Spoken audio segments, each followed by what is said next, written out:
Bismillahirrahmanirrahim. Assalamualaikum warahmatullahi wabarakatuh. Saya atas nama Muhammad Ridho Robi, NIM 222015171 akan mempresentasikan teori belajar behavioristik. Presentasi ini saya lakukan untuk memenuhi tugas studi belajar yang diajarkan langsung oleh Bapak Ahmad Saiful Rizal MPD. Langsung saja ke materi.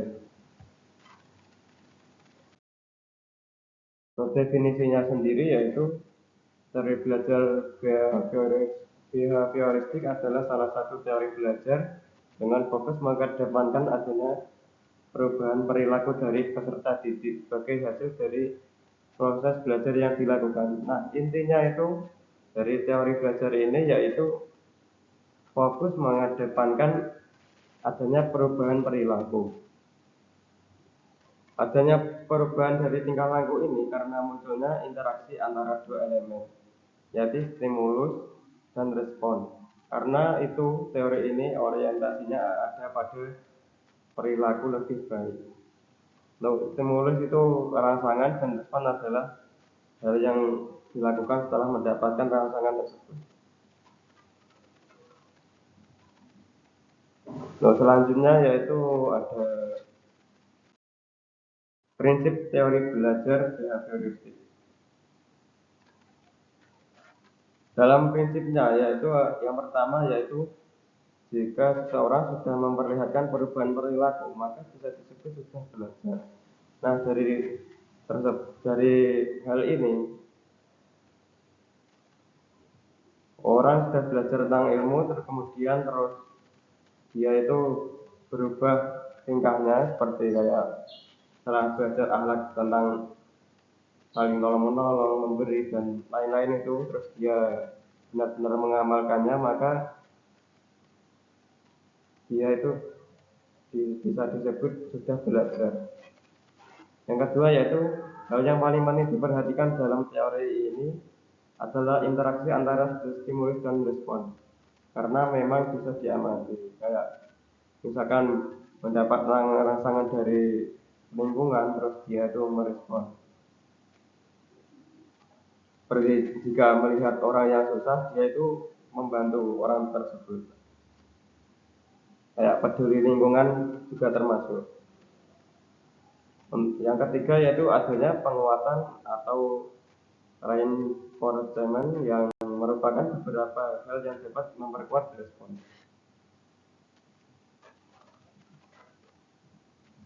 Selanjutnya yaitu ada ciri-ciri teori belajar behavioristik.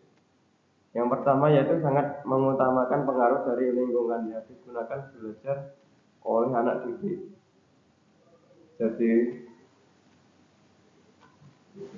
kira-kira itu pengaruh dari lingkungan itu apa terhadap siswa? Misalkan siswa tersebut bergaul dalam lingkungan yang baik, maka dia itu juga akan menjadi baik juga. Nah, jika salah pergaulan, maka juga akan bahaya juga. Yang kedua yaitu penganut teori ini memiliki pendapat jika hasil pembelajaran hanya berfokus pada terbentuknya perilaku dari proses.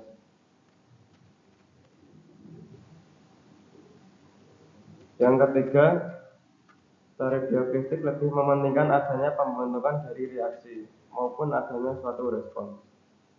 Reaksi atau respon itu didapat oleh rangsangan yang ada dalam lingkungan sekitarnya, baik itu dari teman, keluarga, guru, dan manusia lainnya.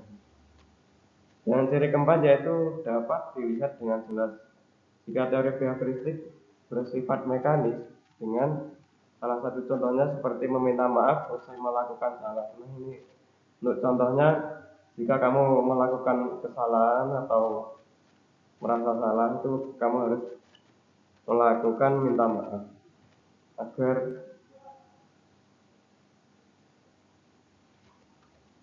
agar dosa itu bisa diampuni oleh Tuhan.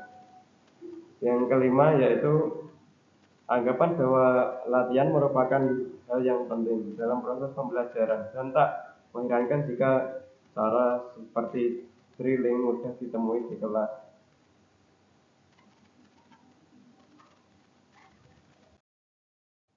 Untuk kelebihan dari teori ini yaitu yang pertama, peserta didik harus dibiasakan agar selalu berlatih dan praktek yang di dalamnya memuat unsur kecepatan, spontanitas.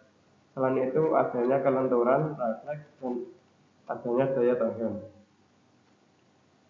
Yang kelebihan yang kedua yaitu teori biofisik mampu memberi dorongan terhadap peserta didik agar dapat berpikir secara linear dan konvergen. Yang ketiga, teori pembelajaran ini memudahkan peserta didik dalam mencapai suatu target tertentu yang didapat dari pembelajaran. Nah, untuk kelebihannya saya hanya mencantumkan 3 saja. Mungkin masih banyak ya kelebihan yang lain.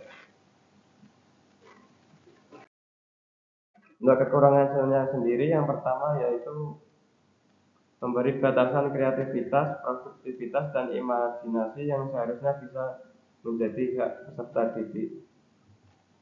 Yang kedua yaitu proses pembelajaran hanya berpusat pada guru, sehingga peserta didik dalam hal ini menjadi terkesan pasif. Karena pada dasarnya dari belajar behavioristik itu guru menggunakan metode pembelajaran ceramah, bukan diskusi. Terus setelah guru tersebut ceramah, maka peserta didik itu disuruh untuk mengimplementasikan apa yang sudah diajarkan. Kekurangan yang ketiga yaitu memiliki potensi dapat memunculkan hukuman verbal dan fisik. Bisa itu ketika peserta didik melanggar aturan. Nah, jika ada kayak pelanggaran sifat dari tanggung jawab, terus sombong atau berbohong gitu, maka siswa itu harus dihukum. Yang keempat yaitu munculnya kesulitan karena dalam menjelaskan kondisi belajar yang kompleks tentu tidak mudah. Selain itu juga hanya mengacu pada stimulus dan respons.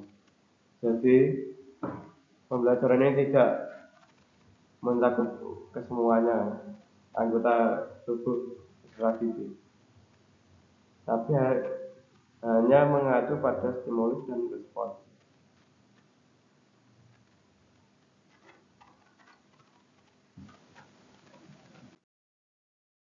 Oke, begitulah presentasi dari saya. Apabila ada kesalahan, kami mohon maaf yang sebesar-besarnya. Sekian dan terima kasih sudah menonton sampai selesai. Terus ada kata-kata lagi. Kesuksesan itu datang kepada orang yang pantang menyerah. Jadi kamu harus selalu semangat dalam melakukan hal apapun, terutama dalam hal meraih cita-cita yang kamu impikan. Dan dari saya, wassalamualaikum warahmatullahi wabarakatuh.